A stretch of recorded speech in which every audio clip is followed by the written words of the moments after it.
بسم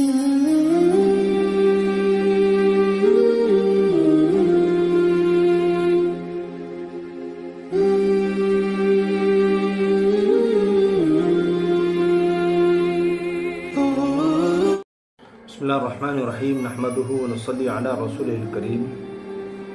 آج اطلاع چل رہی ہے کہ سورج گرہن ہوگا یا نہیں ہوگا، اللہ کو معلوم ہے، اللہ کے علم میں ہے اور اللہ کی قدرت ہے۔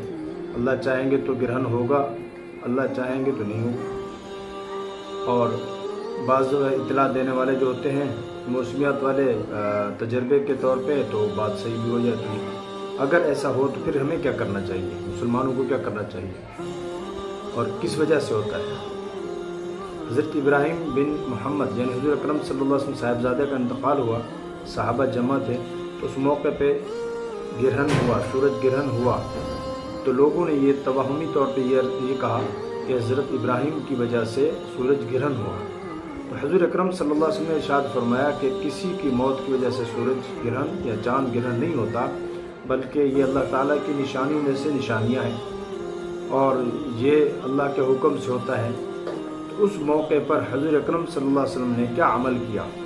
آپ علیہ السلام نے دعا بھی کی، آپ علیہ السلام نے صلاۃ الکسوف کے نام سے نماز بھی پڑھی اور ترغیب بھی دی کہ اللہ سے معافی مانگی جائے، گناہوں سے توبہ کی جائے، استغفار کی جائے، اچھے اعمال کیے جائیں۔ ویسے گناہوں سے بچنا چاہیے، اس موقع میں خاص طور پہ گناہ سے بچنا چاہیے، گناہوں کی طرف نہیں جانا چاہیے۔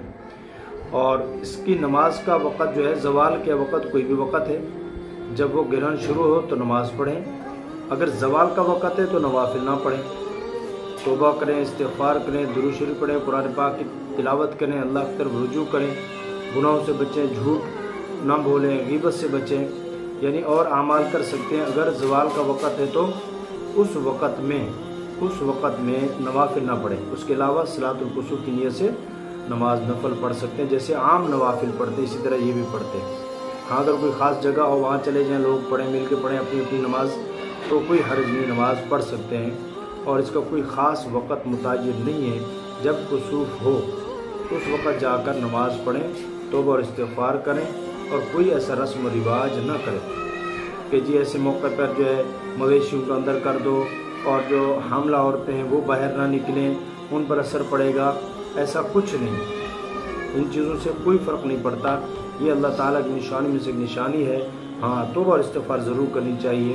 تو اللہ تعالیٰ ہمیں سنت کے مطابق عمل کرنے کی توفیق عطا فرمائے اور صحیح عمل کرنے کی توفیق عطا فرمائے اور ہر قسم کی مصیبت، وبا اور گناہوں سے محفوظ فرمائے اور ہر قسم کی بیماری سے محفوظ فرمائے۔ آخر دعوانا الحمدللہ رب العالمین۔